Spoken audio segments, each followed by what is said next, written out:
ಒಂದು ಸುದ್ದಿಯೋಣ. ಉತ್ತರ ಕನ್ನಡ ಜಿಲ್ಲೆಯಲ್ಲಿ ಭೀಕರ ಅಪಘಾತ ಸಂಭವಿಸಿದೆ. ಲಾರಿ ಕ್ರೂಸರ್ ನಡುವೆ ಮುಖಾಮುಖಿ ಡಿಕ್ಕಿ ಆಗಿದೆ. ಸಾವಿನ ಸಂಖ್ಯೆ 7ಕ್ಕೆ ಏರಿಕೆ ಆಗಿರುವಂಥದ್ದು ಉತ್ತರ ಕನ್ನಡ ಜಿಲ್ಲೆಯಲ್ಲಿ ನಡೆದಿರುವಂತಹ ಅಪಘಾತ ಇದು. ಬೆಳಗ್ಗೆ ನೋಡ್ತಾ ಇದ್ವಿ 6 ಮಂದಿ ಸ್ಥಳದಲ್ಲೇ ಸ್ಪಾಟ್ ಔಟ್ ಆಗಿದ್ರು. 3 ಜನರನ್ನ ಗಂಭೀರವಾಗಿ ಗಾಯಗೊಂಡಿದ್ದಂಥವ್ರನ್ನ ಆಸ್ಪತ್ರೆಗೆ ದಾಖಲು ಮಾಡಲಾಗಿತ್ತು. 3 ಜನರಲ್ಲಿ ಈಗ ಮತ್ತೊಬ್ಬರು ಸಾವನ್ನಪ್ಪಿದ್ದಾರೆ. ಸಾವಿನ ಸಂಖ್ಯೆ ಈಗ 7ಕ್ಕೆ ಏರಿಕೆ ಆದಂತಾಗಿದೆ.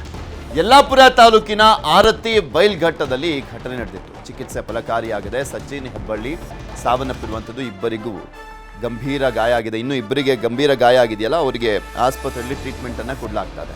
ಧಾರವಾಡದಿಂದ ಅಂಕೋಲಾಗೆ ಬರ್ತಾ ಇದ್ದಂಥ ಕ್ರೂಸರ್ ಡೆಲಿವರಿ ಬಾಯ್ ಆಗಿ ಉದ್ಯೋಗವನ್ನ ಮಾಡ್ತಾ ಇದ್ರು. ಉತ್ತರ ಕನ್ನಡ ಜಿಲ್ಲೆಗೆ ಪ್ರವಾಸಕ್ಕೆ ಅಂತ ಹೋಗ್ತಾ ಇದ್ರು ಯುವಕರು. ಪ್ರವಾಸ ಮುಗಿಸಿ ಮಂಗಳೂರಿನತ್ತ ಹೋಗ್ಲಿಕ್ಕೆ ಪ್ಲಾನ್ ಮಾಡಿಕೊಂಡು ಒಂದು ರೂಟ್ ಮ್ಯಾಪ್ ಹಾಕ್ಕೊಂಡಿದ್ರಲ್ಲ.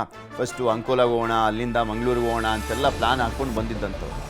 ಆದರೆ ನೋಡಿ, ಜವರಾಯನ ಅಟ್ಟಹಾಸ. 6 ಜನ ಸಾವನ್ನಪ್ಪಿದ್ರು ಬೆಳಗ್ಗೆ.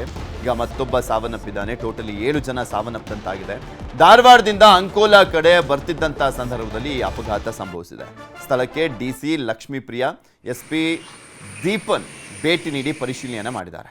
ಚಾಲಕ ಸಂಜಯ್ ಅಂಗಡಿ, ಅಭಿಷೇಕ್ ಈಶ್ವರ, ಅಭಿಷೇಕ್ ಮಡಬಾವಿ, ಬಸವರಾಜ, ಅಕ್ಷಯ್, ಮಂಜುನಾಥ ಹಾಗೂ ಚಿನ್ ಹೆಬ್ಬಳ್ಳಿ ಅಂತ ಸಾವನ್ನಪ್ಪಿದಂಥವರು. ಟೋಟಲಿ 7 ಜನ ಸಾವನ್ನಪ್ಪಿದ್ದಾರೆ. ಇನ್ನಿಬ್ಬರು ಆಸ್ಪತ್ರೆಯಲ್ಲಿ ಟ್ರೀಟ್ಮೆಂಟನ್ನು ಪಡ್ಕೊಳ್ತಾ ಇದ್ದಾರೆ. ಆ ಒಂದು ದೃಶ್ಯಾವಳಿ ನೋಡಿದ್ರೆ ಅಲ್ಲೇ ಯಾರಾದರೂ ಬದುಕುಳಿದಿರುವಂಥ ಸಾಧ್ಯತೆ ಇದೆ ಅಂತ ಅನ್ಸುತ್ತೆ. ಆ ರೀತಿಯಾಗಿ ನಜ್ಜುಗುಜ್ಜಾಗೋಗಿದೆ.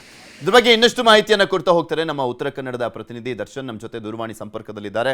ದರ್ಶನ್, ಎಷ್ಟೊತ್ತಿಗಾಗಿದ್ದು? ಮತ್ತೆ 3 ಜನ ಗಂಭೀರವಾಗಿ ಗಾಯಗೊಂಡಿದ್ರು, ಅದರಲ್ಲಿ ಒಬ್ಬರು ಸಾವನ್ನಪ್ಪಿದ್ರು. ಇನ್ನುಳಿದಂಥ ಇಬ್ಬರ ಪರಿಸ್ಥಿತಿ ಹೇಗಿದೆ? ಅವ್ರ ಕುಟುಂಬದವರೆಲ್ಲ ಬಂದಿದ್ದಾರಾ ಈಗ? ಪೃಥ್ವಿ, ಈ ಘಟನೆ ನಡೆದಿರತಕ್ಕಂಥದ್ದು ಉತ್ತರ ಕನ್ನಡ ಜಿಲ್ಲೆಯ ಯಲ್ಲಾಪುರದ ಆರತಿ ಬೈಲ್ ಘಟ್ಟದಲ್ಲಿ ನಡೆದಿರತಕ್ಕಂಥದ್ದು. ರಾಷ್ಟ್ರೀಯ ಹೆದ್ದಾರಿ 52ರಲ್ಲಿ ಈ ಘಟನೆ ನಡೆದಿದೆ. ಅಂದ್ರೆ ಮಧ್ಯರಾತ್ರಿ 2 ಗಂಟೆ ಅಷ್ಟೊತ್ತಿಗೆ ನಡೆದಿರಬಹುದು ಅಂತ ಅಂದಾಜಿಸಲಾಗಿದೆ. ಇದಕ್ಕೆ ಈ ಘಟನೆಗೆ ಮುಖ್ಯ ಕಾರಣ ಚಾಲಕನ ನಿರ್ಲಕ್ಷ್ಯ ಮತ್ತು ಅಜಾಗರೂಕತೆ, ಅತಿಯಾದ ವೇಗವೇ ಈ ಘಟನೆಗೆ ಕಾರಣ ಅಂತ ಮೇಲ್ನೋಟಕ್ಕೆ ಇಲ್ಲಿನ ಪೊಲೀಸರು ಹೇಳ್ತಾ ಇರುವಂತದ್ದು. ಈ ಘಟನೆಯಲ್ಲಿ ಈಗಾಗಲೇ ಸಾವಿನ ಸಂಖ್ಯೆ 7ಕ್ಕೆ ಏರಿರುವಂತದ್ದು.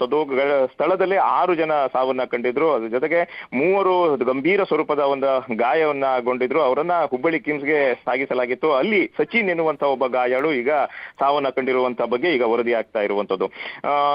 ನಿನ್ನೆ ರಾತ್ರಿ ಅಷ್ಟೊತ್ತಿಗೆ ಇವರು ಉತ್ತರ ಕನ್ನಡ ಜಿಲ್ಲೆಯ ಪ್ರವಾಸಕ್ಕೆಂದು ಬಂದಿರ್ತಾರೆ. ಬರುವ ನಮ್ಮ ಮಧ್ಯದಲ್ಲಿ ಈ ಘಟನೆ ನಡೆದಿದೆ. ಈ ಉತ್ತರ ಕನ್ನಡ ಜಿಲ್ಲೆಯ ಪ್ರವಾಸ ಅಂದ್ರೆ ಗೋಕರ್ಣ ಆಗಿರ್ಬೋದು, ಮುರುಡೇಶ್ವರ, ಅದೇ ರೀತಿ ಈ ಮೂಲಕ ಮಂಗಳೂರಿಗೆ ಹೋಗ್ಬೇಕಂತ ಅವನು ಪ್ಲಾನ್ ಅನ್ನ ಮಾಡ್ಕೊಂಡಿದ್ರು. ಆದ್ರೆ ಜವರಾಯನ ಅಟ್ಟಹಾಸ, ವಿಧಿಯ ಆಟಕ್ಕೆ ಇವತ್ತು ಯಲ್ಲಾಪುರದಲ್ಲಿ ಇವರ ಪ್ರಾಣ ಹೋಗಿರುವಂತದ್ದು.